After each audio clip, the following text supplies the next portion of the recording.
के संबंध में दो तीन बातें समझ लें और फिर हम ध्यान का प्रयोग करें। पहली बात तो ये समझ लेनी जरूरी है कि ध्यान का श्वास से बहुत गहरा संबंध है। साधारणतः देखा होगा, क्रोध में श्वास एक प्रकार से चलती है, शांति में दूसरे प्रकार से चलती है। काम वासना मन को पकड़ ले तो श्वास की गति तत्काल बदल जाती है, और कभी अगर श्वास बहुत शांत, धीरी, गहरी चलती हो तो मन बहुत अद्भुत प्रकार के आनंद को अनुभव करता है। मन की सारी दशाएं श्वास से गहरे में संबंधित हैं। इसलिए पहले 10 मिनट के लिए श्वास पर थोड़ा सा प्रयोग करेंगे। श्वास इन 10 मिनटों में गहरी लेनी है, जितनी आप ले सकें, बिना दबाव और जोर के, कोई परेशानी और तकलीफ ना हो, और उतनी ही गहरी वापस छोड़नी है। हमारे फेफड़ों में अगर बहुत कार्बन डाइऑक्साइड भरा हो तो चित्त का शांत होना कठिन हो जाता है। अगर हमारे प्राणों में बहुत ऑक्सीजन चला जाए, खून में, श्वास में, सब तरफ प्राणवायु भर जाए, तो ध्यान में जाना बहुत आसान हो जाता है। तो सबसे पहली बात तो 10 मिनट गहरे श्वास का प्रयोग करना है। इस प्रयोग में सारा ध्यान श्वास पर ही रखना है। श्वास भीतर गई तो हमें जानते हुए कि श्वास भीतर जा रही है, ध्यान को भीतर ले जाना है। श्वास बाहर गई तो जानना है कि श्वास बाहर जा रही है, उसके साथ ही ध्यान को बाहर ले जाना है। ध्यान श्वास के झूले पर झूलने लगे। श्वास भीतर जाए तो हमारा ध्यान भीतर जाए, श्वास बाहर जाए तो हमारा ध्यान बाहर जाए। 10 मिनट के लिए एक ही काम है कि हम श्वास को जानें कि श्वास कहाँ है। भीतर गई तो हम भीतर चले जाएं, बाहर गई तो हम बाहर चले जाएं। श्वास के साथ ही हमारी चित्त की डोर बंध जाए, बस श्वास ही रह जाए और सब कुछ मिट जाएगा। 10 मिनट गहरी श्वास लेनी है और श्वास के साथ ही बाहर भीतर जाना है। आंख हम इन 10 मिनटों में बंद रखेंगे ताकि और कुछ दिखाई न पड़े। बैठने में 2-3 बातें ख्याल ले लें। एक तो कोई किसी को छूता हुआ न बैठे, कोई भी किसी को जरा भी स्पर्श न करे तो थोड़ा थोड़ा हट जाए, कोई भी किसी को स्पर्श करता हुआ ना हो। और यहाँ तो जगह बहुत है, इसलिए बिल्कुल फैल के बैठ सकते हैं। दूसरे का स्पर्श दूसरे को भूलने नहीं देता, दूसरे की मौजूदगी ख्याल में बनी रहती है। और ध्यान में जरूरी है कि सब भूल जाए, हम अकेले रह जाएं। दूसरी बात, शरीर को सीधा रख के बैठें। अकड़ाने की जरूरत नहीं है, आराम से जितना सीधा हो सके। रीढ़ सीधी हो, जमीन से 90 का कोण बनाती हो, इतना भर ख्याल कर लें। वो भी पहले 10 मिनट के प्रयोग के लिए। फिर आंख बंद कर लें, और आंख भी बंद करने का मतलब है आंख पर भी जोर न डालें, आहिस्ते से पलक बंद हो जाने दें। आंख बंद कर लें, शरीर को सीधा रखें, आंख बंद कर लें।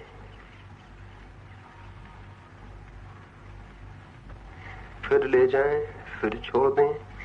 रोकना नहीं है, ले जाना है, छोड़ देना है। और पूरे 10 मिनट के बाद मैं कहूंगा तब आप आंख खोलेंगे।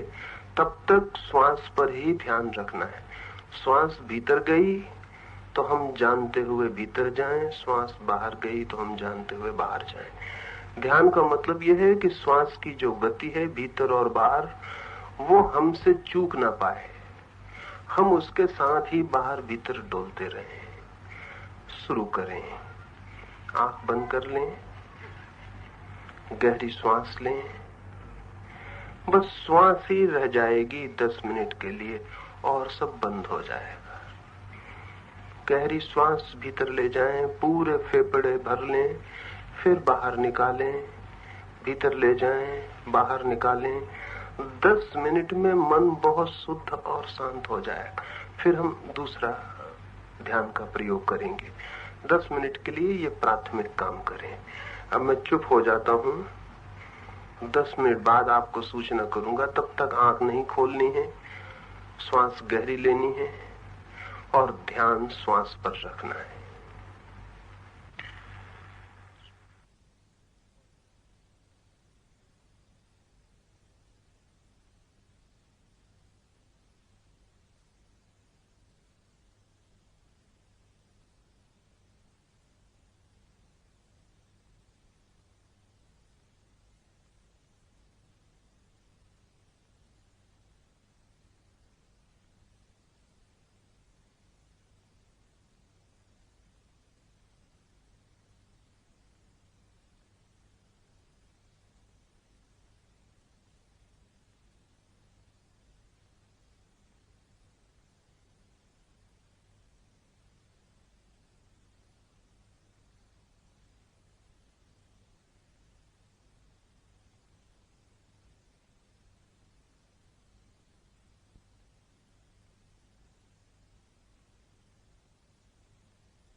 दूसरा प्रयोग हम अलग अलग समझा रहा हूं आपको ताकि ख्याल में आ जाए।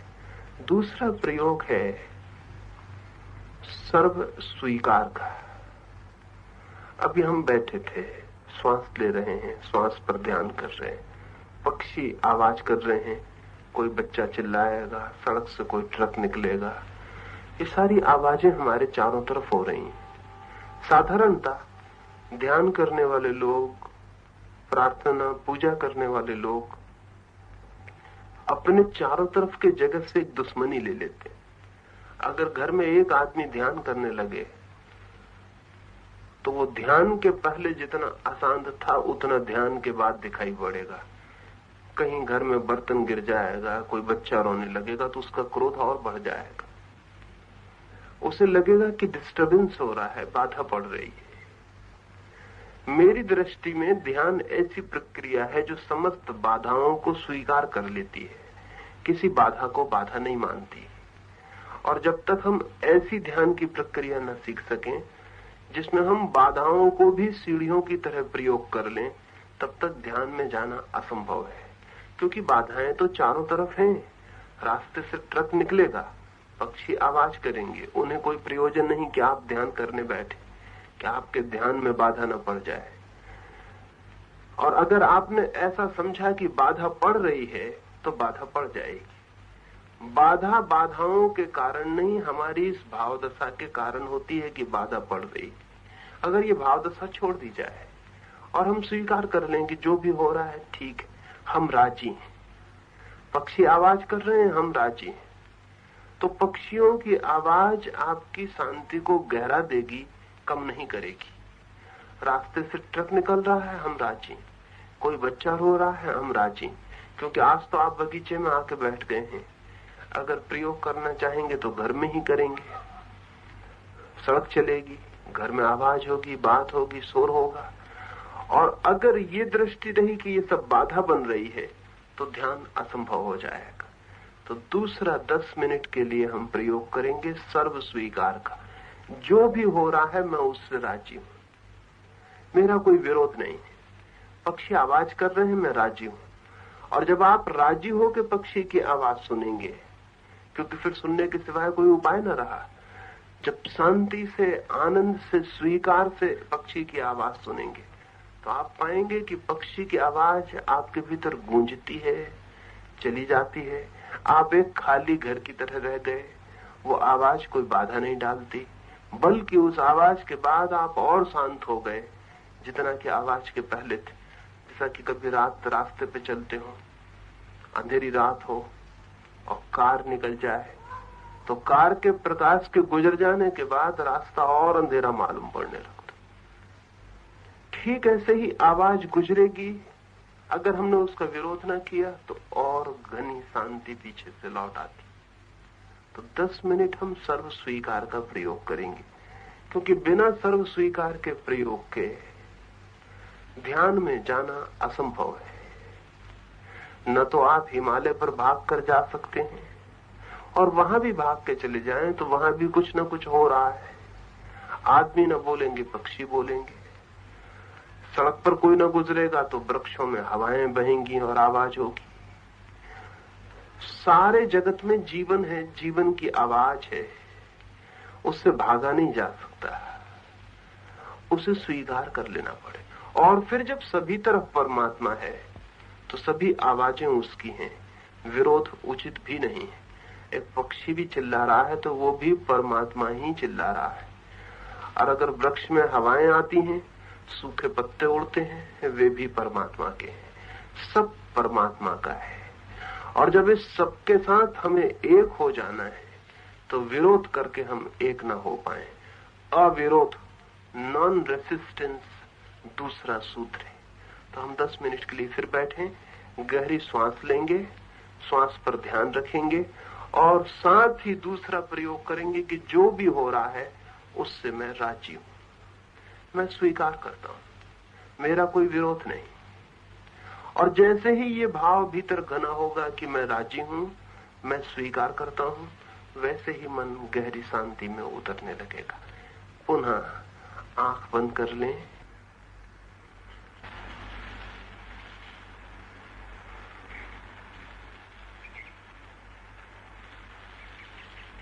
गहरी श्वास, श्वास पर ध्यान और चारों ओर के जीवन की स्वीकृति, विरोध नहीं। मन को गहरी से गहरी शांति के रास्ते पर अपने आप गति मिलने शुरू हो जाती है। किसी भी चीज का अस्वीकार नहीं, विरोध नहीं। विरोध से ही बाधा बन जाती है।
तीसरी बात,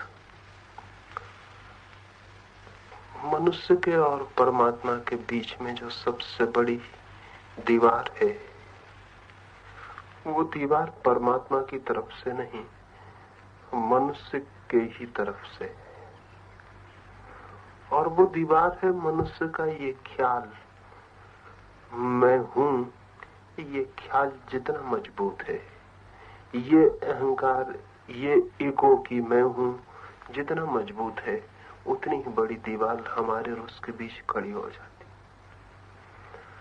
ध्यान की पूरी गहराई में मैं का मिट जाना जरूरी है, अन्यथा दीवार नहीं गिरेगी और उससे मिलना भी नहीं हो सकेगा। तो तीसरा सूत्र मैं को विसर्जन कर देने का है। तीसरे सूत्र में पहले दोनों सूत्रों का प्रयोग जारी रहेगा और तीसरा सूत्र भी जुड़ जाएगा। श्वास हम गहरी लेंगे, सर्व स्वीकार का भाव रखेंगे कि जो भी हो रहा है उससे मैं राजी हूं। कहीं कोई मन में विरोध लेने की जरूरत नहीं है। धूप तेज है तो तेज है और मैं राजी हूं जो भी हो रहा है। और ध्यान श्वास पर ही जारी रहेगा। और तीसरी बात उसमें जोड़ देनी है, उसमें ये भाव जोड़ देना है कि मैं नहीं हूं, मैं मिट गया हूं। जैसे बूंद पानी में गिर जाए सागर में और खो जाए, ऐसा ही मैं खो गया। जैसे जैसे ये भाव गहरा होगा कि मैं खो गया, मैं मिट गया, मैं समाप्त हो गया, वैसे वैसे ही वो है, इसका भाव अपने आप प्रकट होने लगेगा। यहां मैं मिटूंगा, वहां उसका होना शुरू हो जाएगा। इस तरफ मैं मिटूंगा, उस तरफ वो होना शुरू हो जाएगा। बूंद गिरती है सागर में, इधर बूंद मिटी नहीं कि उधर सागर हुआ नहीं, बूंद मिटी और सागर हुई। मनुष्य मिट जाए तो परमात्मा इसी क्षण है, और मिटने के लिए हिम्मत नहीं हमारी। अपने को संभाल के रखते हैं कि कहीं खो न जाए, कहीं मिट न जाए। शायद जरूरी भी है जिंदगी में, लेकिन घड़ी भर को 24 घंटे में अगर मिट जाए तो पता चलेगा कि 23 घंटे होके जो नहीं मिला वो 1 घंटे ना होके मिल गया। 23 घंटे जो कोशिश कर करके सुख न मिला, शांति न मिली, वो 1 घंटा मिट गया और सब पा लिया। तीसरा प्रयोग 10 मिनट के लिए, और फिर इन तीनों प्रयोगों को साथ सुबह जब सो के उठें तब 1 आधा घंटे के लिए करें, और रात जब सोने लगे बिस्तर पर तो बिस्तर पर ही लेट के करें और करते करते ही सो जाएं। अगर 1 घंटा 24 घंटे में से इस बात के लिए दिया जा सके तो 2-3 महीने के भीतर ही आप पाएंगे आपके भीतर से कोई नए आदमी का जन्म शुरू हो गया, कुछ नया ही होना शुरू हो गया जिसका हमें पता भी नहीं था। लेकिन हम इतने कमजोर लोग हैं कि 2-3 महीने भी घंटा भर परमात्मा को देना संभव नहीं हो पाता। 1-2 दिन करेंगे और सोचेंगे पता नहीं कुछ होगा कि नहीं होगा। 3 महीने एक बात ख्याल रख लें कि कुछ ना भी होगा तो कुछ खो नहीं जाएगा। आदमी कुआं खोदता है तो पहले तो कंकड़ पत्थर ही हाथ लगते हैं, सोचे कि कंकड़ पत्थर ही हैं, छोड़ो दूसरी जगह खोदें। वहां भी खोदता है, वहां भी कंकड़ पत्थर ही हाथ लगते हैं। पहले तो 10-20 फीट 50 फीट कंकड़ पत्थर ही खोदना पड़ते हैं, तब कहीं जल स्रोत आते हैं। यहाँ जब हम मन की खुदाई पर उतरते हैं, और ध्यान यानी मन की खुदाई, मन का कुआं बनाना, तो भी कंकड़ पत्थर ही हाथ आते हैं पहले। लेकिन अगर कोई लगा ही रहे तो जल स्रोत भी आ जाता है। और ज्यादा देर नहीं है प्रतीक्षा करने की, लेकिन हमारी थोड़ी प्रतीक्षा करने की भी क्षमता नहीं रह गई है। तो तीसरे प्रयोग को करें। तीसरा प्रयोग है मैं नहीं हूं, इस भाव में डूब जाना है। फिर से पुनः आंख बंद कर लें,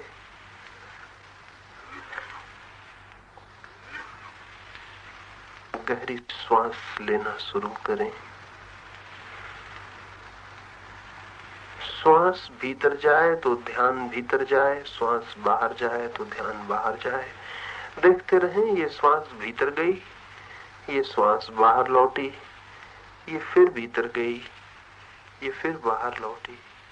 श्वास को देखते रहें, श्वास अनदेखी ना रहे, श्वास की स्मृति बनी रहे। ये श्वास भीतर जा रही, ये श्वास बाहर जाने लगी। श्वास पर ही सारा ध्यान हो और गहरी श्वास हो, फिर सब स्वीकार का भाव रहे। जो भी है स्वीकार है,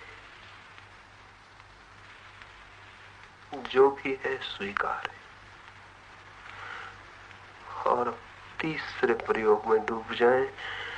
एक भाव करें जैसे बूंद सागर में गिर जाती है, ऐसे ही मैं भी गिर गया अनंत के सागर में, मिट गया।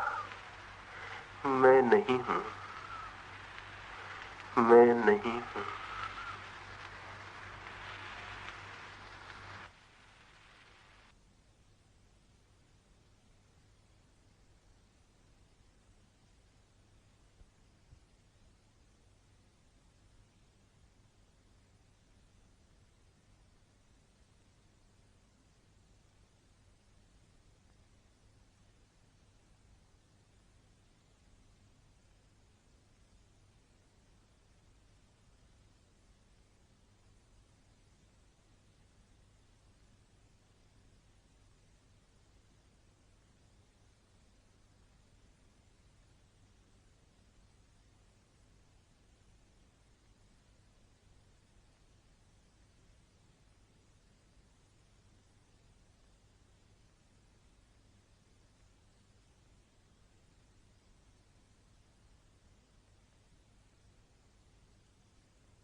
ध्यान के पहले चरण में 10 मिनट गहरी श्वास लेना है और श्वास को ध्यान पूर्वक लेना है। इस संबंध में एक दो बातें और ख्याल में ले लें। दिन के किसी भी समय में क्रोध आ जाए, मन अशांत हो जाए, चिंतित हो जाए, तो इस प्रयोग को 1 मिनट के लिए करके देखें। जब भी मन क्रोधित हो, अशांत हो, चिंतित हो, गहरी श्वास लें और श्वास पर ध्यान करें। 1 मिनट से ज्यादा क्रोध, चिंता या अशांति टिकनी असंभव हो जाएगी। जमीन पर जापान शायद अकेला देश है जहां अधिकतम लोग प्रसन्न चित्त दिखाई पड़ते हैं। इस संबंध में खोजबीन चलती थी कि वहां के लोगों की प्रसन्नता का कारण क्या है। तो बहुत अजीब बात पता चली, और वो ये कि जापान में छोटे छोटे बच्चों को माँ बाप एक बात जरूर सिखाते हैं कि जब भी क्रोध हो, मन अशांत हो, चिंतित हो, तो गहरी श्वास लो और श्वास पर ध्यान करो। इससे उनके पूरे व्यक्तित्व में बुनियादी अंतर हुआ है। तो इससे कभी भी दिन में किसी भी क्षण में अशांति मालूम पड़े, क्रोध मालूम पड़े, चिंता मालूम पड़े, तो 1 मिनट के लिए प्रयोग करके देखें। गहरी सांस लें और श्वास पर ध्यान कर लें। और जब ध्यान के लिए बैठें तब तो अनिवार्य रूप से 10 मिनट के लिए पहले गहरी श्वास लेके, अगर इस प्रयोग को ही 1 घंटे पूरा किया जाए तो अलग से और कुछ करने की जरूरत भी नहीं। बुद्ध की ध्यान की प्रक्रिया का नाम है आनापान सती योग। बुद्ध अपने भिक्षुओं को एक ही बात सिखाते थे, और वो ये कि तुम अपने श्वास के आने जाने की स्मृति रखो। आनापान सती योग का मतलब है श्वास का आना जाना और उसकी स्मृति, जानते हुए कि श्वास भीतर आई, जानते हुए कि श्वास बाहर गई। अगर कोई व्यक्ति जितना ज्यादा श्वास पर ध्यान रख सके, रास्ते पर चलते हुए, बस में बैठे हुए, खाना खाते हुए, रास्ते पे चलते हुए, उतना ही उसका मन गहरी से गहरी शांति की परतों में उतरता चला जाता है। अगर इस प्रयोग को ही 1 घंटा रोज किया जा सके तो 3 महीने में आप एक रूपांतरण देखेंगे और कल्पना भी न कर पाएंगे कि इतना छोटा सा प्रयोग इतने बड़े परिणाम कैसे ला सकता है। लाने के कारण है, जैसे ही हम गहरी श्वास लेते हैं और श्वास पर ध्यान करते हैं, तो श्वास हमारी आत्मा और शरीर को जोड़ने वाला सेतु है, ब्रिज है। उसी के द्वारा आत्मा और शरीर जुड़े हुए हैं। जब हम गहरी श्वास लेते हैं तो शरीर और आत्मा के बीच का फासला बड़ा हो जाता है, और जब हम श्वास पर ध्यान करते हैं तो शरीर धीरे धीरे बाहर अलग पड़ा रह जाता है, आत्मा अलग हो जाती है और ध्यान बीच के अंतराल पर हो जाता है। ये अगर 1 घंटा रोज 3 महीने तक सिर्फ इतना ही प्रयोग कर सकें तो आपका शरीर आपसे अलग है, इसकी स्पष्ट प्रतीति हो जाएगी। ये किसी शास्त्र में पढ़ने जाने नहीं पड़ेगा। न केवल ये, बल्कि जितने लोग हम यहाँ बैठे हैं, अगर इतने लोग इस प्रयोग को कर सकें तो कम से कम 30% लोगों को तो किसी न किसी दिन ये भी अनुभव हो सकता है कि शरीर अलग पड़ा है, मैं अलग खड़ा हूं और अपने ही पड़े हुए शरीर को देख रहा हूं। शरीर के बाहर होने का अनुभव भी हो सकता है, और एक बार भी ये अनुभव हो जाए तो मृत्यु समाप्त हो गई, क्योंकि तब हम जानते हैं कि शरीर ही मरेगा, मेरे मरने का अब कोई कारण नहीं।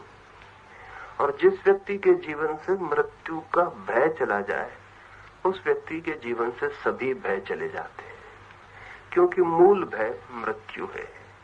और जिस व्यक्ति को ऐसा दिखाई पड़ जाए कि मैं शरीर से अलग हूं, उसके जीवन में वो द्वार खुल जाता है जो प्रभु का द्वार है। लेकिन ऐसे 10 मिनट शुरू में इसे करें। आने वाले 3 दिनों प्रयोग को हम समझेंगे। ये सुबह की बैठक इसीलिए है कि प्रयोग आपके पूरी तरह ख्याल में आ जाए। हर रात सोते समय इसे करें। आज भी सोते सोते बिस्तर पर ही लेट जाएं, करते करते सो जाएं। अगर करते करते ही सो जाएं तो बहुत कीमती परिणाम होंगे, क्योंकि रात सोते समय जो हमारी आखिरी मन की दशा होती है वो फिर पूरी नींद में उसकी प्रतिध्वनि होती रहती और धीरे धीरे धीरे धीरे पूरी नींद ध्यान में बदली जा सकती है। और आज की दुनिया में इतना समय नहीं किसी के पास कि अलग से ध्यान के लिए बहुत समय दे सके।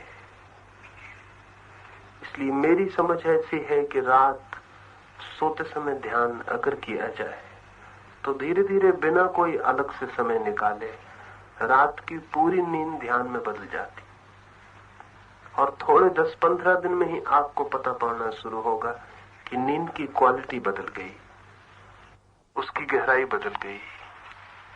और जब सुबह आप उठेंगे तो ऐसा नहीं लगेगा नींद से उठे, ऐसा लगेगा गहरे ध्यान से उठे। ताजगी, शांति, हल्कापन, वो सब सुबह से ही मालूम होने शुरू हो जाएंगे। और यदि संभव हो सके तो 2 बार सुबह स्नान के बाद कर लें, रात सोते समय कर लें। 1 घंटा 3 महीने के लिए ध्यान के लिए दे दें। फिर 3 महीने के बाद देना नहीं पड़ेगा ध्यान के लिए घंटा, ध्यान अपने आप ले लेगा। 3 महीने तक आपको देना पड़ेगा, 3 महीने के बाद आपकी कोई जरूरत न रहेगी। वो जो आनंद की झलक आएगी, वो जो शांति की किरण आएगी, वो जो परमात्मा का स्पर्श मालूम पड़ना होगा शुरू, वो अपने आप बुला लेगा, अपने आप पुकार लेगा। मन का नियम है कि जहां आनंद है मन उस तरफ अपने आप बहा चला जाता है। एक बार हम रास्ता भर पकड़ लें आनंद का तो जैसे नदी सागर की तरफ भाग रही, ऐसा मन आनंद की तरफ भागने लगता। और जहां पूर्ण आनंद है वहीं परमात्मा का निवास भी है। कल सुबह फिर हम 7 बजे यहाँ बैठेंगे, तो घर से स्नान करके आए। अगर कोई नए मित्र आपके साथ आते हों तो उन्हें भी बता दें कि वो स्नान करके आए, चुपचाप आए, घर से ही चुप होना शुरू हो जाए और यहाँ आके चुपचाप बैठ जाएं। यहाँ कोई शब्द का प्रयोग ना करें। जितनी देर में आऊंगा 10-5 मिनट पहले आप आ गए हैं तो गहरी श्वास लेते हुए कहीं भी कोने में बैठे हुए जो मैंने कहा है वो करते रहें। मैं फिर आऊंगा तो फिर हम सामूहिक बैठ के प्रयोग करेंगे। 1-2 मित्र ऐसे देखने आ गए हैं कि दूसरे क्या कर रहे हैं, उन्हें कल नहीं आना है, क्योंकि जिसे प्रयोग नहीं करना है उसे नहीं आना है। वो सबके लिए उपद्रव का कारण बनता है, उसे पता नहीं होता। और दूसरे को देख के कुछ भी नहीं समझा जा सकता। क्या देख के समझेंगे दूसरे को? अगर कोई देखे तो उसे देख के क्या समझेगा? वो आंख बंद किए बैठा है, उसे देख के आप क्या समझेंगे? कुछ भी समझना है तो अपनी ही आंख बंद करके भीतर देखना पड़ेगा। दूसरे को देखने से कुछ समझ में आने वाला नहीं। तो तमाशबीन की तरह कोई भी ना आए। 1-2 सज्जन आ गए हैं, वो कल से कष्ट ना करें। और अगर आते हो कल तो अपनी ही फिक्र करें, दूसरा क्या कर रहा है इसकी चिंता में किसी को पड़ने की जरूरत नहीं। सुबह की हमारी बैठक पूरी हुई। इस संबंध में कोई भी प्रश्न हो तो कल लिखित मुझे दे देंगे, तो ध्यान के पहले उनकी बात कर लूंगा। और अगर किसी को व्यक्तिगत कुछ इस संबंध में पूछना हो तो दोपहर को 3 से 4 कोई भी आके पूछ ले सकता है। सुबह की हमारी बैठक पूरी हुई। बातचीत हम नहीं करेंगे, चुपचाप यहाँ से विदा हो जाए।